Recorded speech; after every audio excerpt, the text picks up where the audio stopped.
अब next topic आता है दैट इज असेट्स। असेट्स का हम लोग बोलते हैं प्रॉपर्टी ऑफ बिजनेस।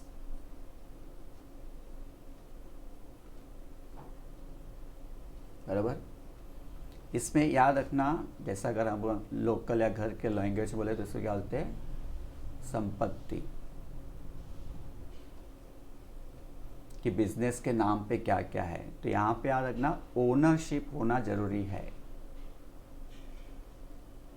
बराबर, ओनरशिप इज कंपलसरी। जैसे कि मेरे ऑफिस में जो कंप्यूटर है वो ऑफिस के नाम पे है, ऑफिस का जो एसी है वो ऑफिस के नाम पे उसका बिल है, जो ऑफिस है वो ऑफिस के नाम पर उसका रजिस्ट्रेशन है। फिर उसके बाद में हमारे फैक्ट्री में जो मशीन है वो कंपनी के नाम पर है। उसी तरह से कंपनी के पास लैंड है, फर्नीचर है, मोटर कार है, ऑल किसके, it is belongs to the business. Then we can say there is a assets. अब एग्जाम्पल के लिए आपने एक महीने के लिए कोई मशीन रेंट पे लाया है, तो that is not the assets, that not belongs to the business. वो तो आपने क्या किया, रेंट पे रखा हुआ है, फिर आप उसको दोबारा कर दोगे। तो याद रखना कि यहाँ पर जब हम लोग असेट्स की बात कर रहे हैं तो assets always belongs to the business होना चाहिए। ओनरशिप किसके पास होना चाहिए, बिजनेस के पास होना चाहिए। Then we can say there is a assets. ठीक है सर।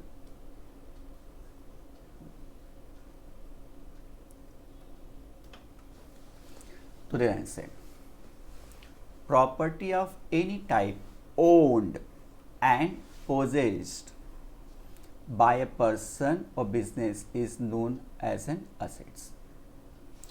आपने assets लाया है और उसको आप यूज़ कर रहे हो, this assets purchase on the name of the business।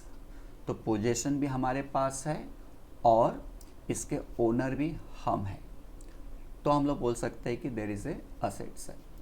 आपने बुकिंग करा लिया है, रखा हुआ कहीं और पे, आप सामने वाले बोला कि आप धीरे धीरे करके पैसे देना, जब आप पूरा पेमेंट कर लोगे तब लेके जाना, that is not the assets. Position भी आपके पास होना चाहिए, ओनरशिप भी आपके पास होना चाहिए, then we can say there is a assets. इस तरह से ये याद रखो, the ownership of assets must be with the business unit, business के पास होना चाहिए। Assets are for business use not for sale, ये बहुत इंपॉर्टेंट लाइन है। Assets are for business use not for the sale. अब देखो यहाँ से, हम क्लोथ मर्चेंट है, कपड़े बेचने का काम करते हैं। हमारे पास बिजनेस में सब हिसाब किताब के लिए कंप्यूटर नहीं है, तो हमने क्या किया, एक कंप्यूटर परचेस किया, बराबर, और उस कंप्यूटर को हमने अपने बिजनेस में ला के रख दिया। तो दिस इज द असेट्स। इस असेट्स को हम आने वाले टाइम में यूज करेंगे बिजनेस में। ये असेट्स या इस कंप्यूटर को हमने परचेस किया है रीसेल करने के लिए नहीं। जैसा हम लोग क्लोथ मर्चेंट है तो हम क्या करते हैं, गुड्स को परचेस करेंगे रीसेल करने के लिए, क्लोथ परचेस करेंगे रीसेल करने के लिए, लेकिन that is not the assets, उसको हम लोग बोलते हैं गुड्स। असेट्स हमेशा हम जब परचेस करेंगे तो we are going to use for a longer period of time, we are not going to resell it immediately. Machine, land, building, furniture, car, AC, computer, all these are the assets we purchase into the business for the use, not for the resale। तो बहुत लोग क्या करते हैं, assets और goods के definition में confuse हो जाते हैं। उनके हिसाब से goods भी वही है कंप्यूटर, और कंप्यूटर भी assets है। तो याद रखना कि assets is always for the business use, not for the resale। तो एग्जाम्पल मैंने दे ही दिया आपको, land and building, plant and machinery, furniture and fixtures, cash in hand, cash at bank, unsold goods, जो हमारे दुकान में सामान अभी तक रखा हुआ है, that is unsold goods. Godown में जो सामान रखा हुआ है दैट इज अनसोल्ड गुड्स, उसको बोलते हैं closing stock. All are the assets. ठीक है सर, तो एक चीज याद रखना, owned and possessed by the business, rent पे नहीं होना चाहिए। अब type of assets, fix assets क्या होता है, that is long term assets. ये हमने असेट्स परचेस किया है और इसको हम लंबे समय तक यूज करेंगे, beyond the year. Land and building आपने परचेस किया है तो आप 6-7 महीने के बाद इसको बेच थोड़ी दोगे, कई सालों तक आप यूज़ करोगे। कंप्यूटर आप एटलीस्ट 2-3 साल तक तो यूज़ करोगे। कार आपने परचेस किया है बिजनेस के काम के लिए, उसको आप कई सालों तक यूज़ करोगे। All these are the fix assets. The assets which give long term benefit to the business are known as fix assets. Fix assets are those assets which are held in the business for a long period of time, are generally used for a manufacturing goods and services। Mostly क्या होता है कि इन सब assets का use हम लोग कई सालों तक करते हैं, मैन्युफैक्चरिंग पर्पस के लिए करेंगे। हमारे पास मशीन है, उससे हम प्रोडक्शन का काम करते हैं। ठीक है, इसके बाद है land and building, plant and machinery, goodwill. All these assets may be tangible or intangible assets। Fixed assets को हमने further divide किया। Out of fixed assets, some assets are the tangible fixed assets, some assets are intangible fixed assets। Sir अभी क्या होता है tangible fixed assets and what is the intangible fixed assets? वैसा देखा जाए तो the assets we can touch, field और we can see it is known as a tangible assets. जैसे भी मैं कंप्यूटर देख सकता हूँ, मेरे पास जो फर्नीचर है उसको हाथ लगा सकता हूँ, हाँ देख सकता हूँ। Air condition that we can see और टच, तो हमको सीधा सीधा दिखाई पड़ रहा है कि मेरा असेट्स है। देखो मेरा लैंड है, मेरी बिल्डिंग है, मेरा मोटर कार है, that we can see it, that is tangible fix assets. बराबर, उसको बेचना चाहो तुरंत हम लोग लेते हैं, मार्केट में जाके हम लोग सेकेंड हैंड जो भी प्राइस मिलता है उसमें हम बेच देते हैं। तो tangible fix assets we can see it, we can sell it, बराबर, और हमको उसका प्राइस मिल जाता है। एग्जाम्पल बता दिया, जो मेरे पास कैश है, फर्नीचर है, बराबर, मशीनरी है, हाँ, all are called as a tangible assets। We can see it and touch it। अब आते हैं हम लोग intangible assets। अब मुझे बताओ, the assets which we cannot be seen, touch and felt but can be sold and converted into cash are called intangible assets। Sir एक कौन सा assets है, देख नहीं सकते लेकिन बेच सकते हैं, हमको पैसा मिल जाएगा बेचेंगे, होता है। ऐसे भी असेट्स बिजनेस में होते हैं, जिसको हम लोग बोलते हैं इंटांजिबल असेट्स, जिसका बेस्ट एग्जांपल है गुडविल। अब देखो, अब मैं बताता हूँ कि मेरा जो शॉप है वो नियर बाय स्टेशन है, स्टेशन से बाहर निकलोगे मेरा शॉप है, बराबर, समझो उसका एरिया 300 स्क्वायर फीट का शॉप है। और आपका भी एक शॉप है, लेकिन वो शॉप एकदम अंदर कहीं देहात में, थोड़ा सा रूरल एरिया में है, 300 स्क्वायर फीट का है, बराबर। अब आपको भी अपना शॉप बेचना है, मुझे भी अपना शॉप बेचना है। मैं अपने शॉप का 50 लाख रुपीस चार्ज कर रहा हूँ और आप अपने शॉप को 50 लाख में बेचना चाहते हो। मेरे शॉप को ख़रीदने के लिए कई लोग आ गए, ज़्यादा भी पैसा दे रहे हैं, और आपके शॉप को ख़रीदने के लिए कोई आ ही नहीं रहा है।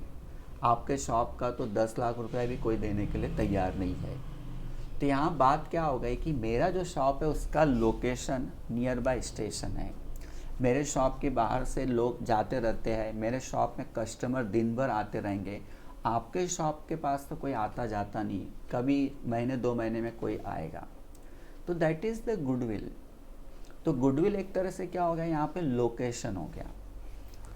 और भी बहुत सारी चीज़ें होती है, अगर मैं अच्छा प्रोडक्ट बना के बेच रहा हूँ, क्वालिटी अच्छी है, मेरे बिजनेस में प्रॉफिट ज़्यादा हो रहा है, तो it means there is a goodwill of my business, that is my reputation, मेरा नेम है।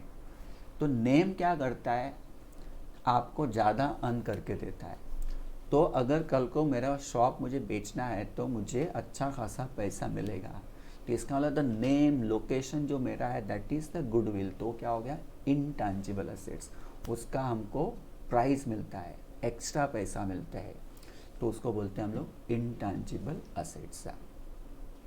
तो intangible assets enables business to earn more profit then the other business in the same type of industry.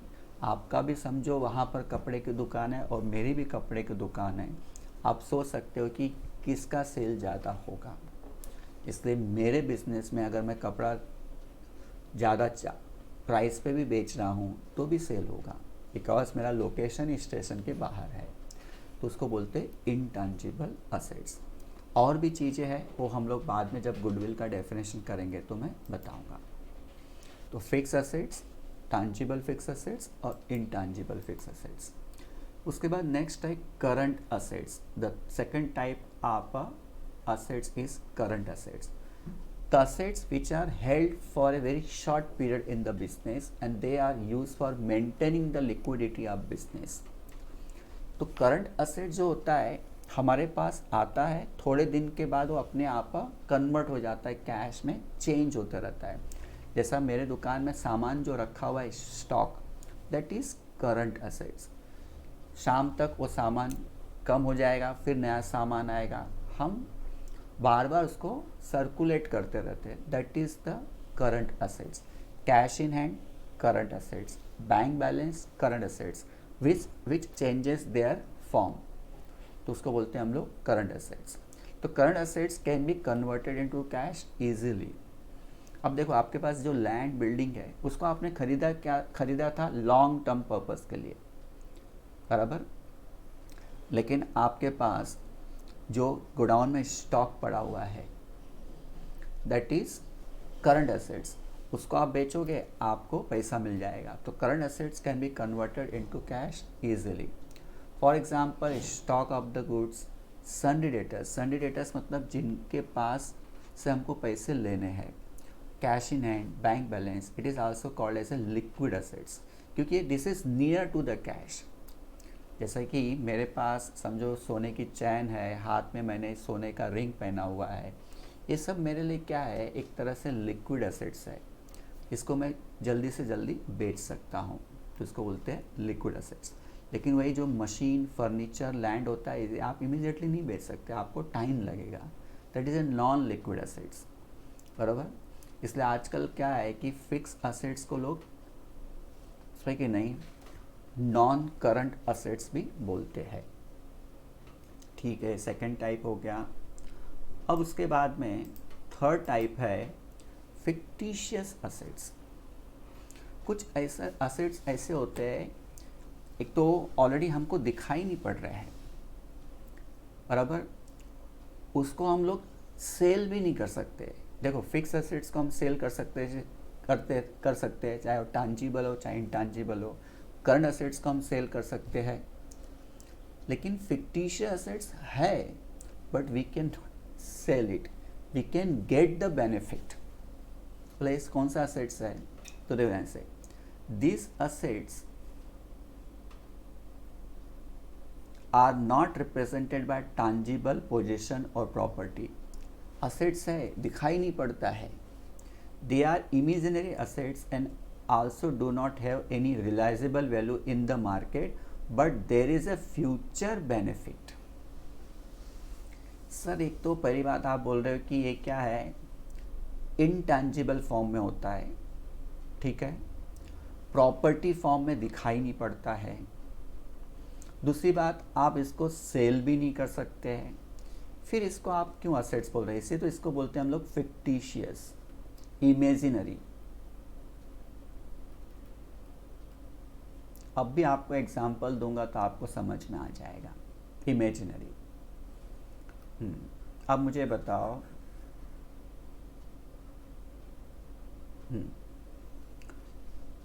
एक product आपको market में launch करना है। ये product है, बराबर। समझो आपको एक टीवी मार्केट में लॉन्च करना है, लेकिन आपको पता है कि मार्केट में बहुत सारा कंपटीशन है। इमीडिएटली आप मार्केट में जाओगे टीवी लेके, किसी दुकान वाले को बोलोगे मेरा टीवी रखो बेचो, वो नहीं रखेगा। आप क्या करोगे? इसका मार्केटिंग करोगे, एडवर्टीजमेंट करोगे, बहुत जगह पे, टेलीविज़न पे, रेलवे स्टेशन पे आपने पोस्टर लगा दिया, बसों में पोस्टर लगा दिया, उसके बाद में आपने रेडियो पे बहुत सारे एडवर्टीजमेंट करने के लिए आपने बोल दिया, न्यूज़पेपर के फ्रंट पेज पे आपने अपने टीवी का पूरी तरह से फीचर्स पोस्टर लगा दिया। तो इसमें आपका कम से कम 25 लाख रुपीज़ खर्चा हो गया। तो ये जो 25 लैक्स है ये आपका क्या हो गया? फिक्टिशियस असेट्स हो गया। अब 25 लैक्स रुपीज़ आप बेच थोड़ी सकते हो, आपने तो भर दिया है, पे कर दिया है, लेकिन इस 25 लैक्स का खर्चा करने से आपको फ़ायदा क्या होगा? फ्यूचर में फ़ायदा क्या होगा? तो जब आप मार्केट में टीवी लेके जाओगे और लोग देखेंगे अरे हाँ ये टीवी के तो बारे में हमने सुना है, इसके फीचर्स अच्छे हैं, और कस्टमर भी धीरे धीरे आके दुकान वाले को पूछे कि यार एक नया टीवी निकला है, आपके पास है क्या? तो टीवी हमारा रखेंगे और बेचेंगे, और स्लोली हमको क्या होगा? प्रॉफिट होना चालू हो जाएगा। तो इसी को हम लोग क्या बोलते हैं? Fictitious assets. Means the benefit will arise not in the year when it is incurred, but in the future period we can get the benefit. तो देखो यहाँ पे लिखा है deferred revenue expense like advertisement paid for the 4 years, मतलब 4 सालों तक का खर्चा हमने आज कर दिया, तो आने वाले 4 सालों में हमको बेनिफिट मिलेगा। उसी तरह से प्रिलिमिनरी एक्सपेंसेस, जब कोई बिजनेस चालू करना होता है ना, बहुत खर्चा होता है, उसका रजिस्ट्रेशन, प्लेस परचेस करना है, मशीन लेना है, बहुत सारे सॉलिसिटर्स, लॉयर्स, इन सब से बात करना है, रजिस्ट्रेशन कराते समय कई सारे झंझट आते, बहुत खर्चा करना पड़ता है। लेकिन लोग क्यों करते हैं कि एक बार कंपनी तो बन जाए, रजिस्टर्ड तो हो जाए, फिर हम बहुत कमा लेंगे। तो वो सब एक्सपेंस क्या हो गया? Preliminary expense, that is again your fictitious assets. Means आगे चल के आपको उसका बहुत फ़ायदा होगा।